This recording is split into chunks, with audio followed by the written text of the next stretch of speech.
নমস্কার।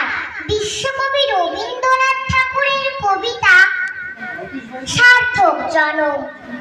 সার্থক জনম আমার, জন্মেছি এই দেশে। সার্থক জনম মাগো, তোমায় ভালোবেসে। জানি নে তোর ধনরতন আছে কিনা রানীর মতন, শুধু জানি আমার অঙ্গ জুড়ায় তোমার ছায় এসে।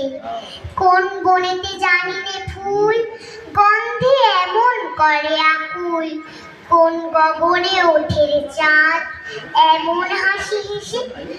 আঁখি মেলে তোমার আলো প্রথম আমার চোখ জুড়ালো, ওই আলোতেই নয়ন দেখে মুদব নয়ন শেষে। ধন্যবাদ।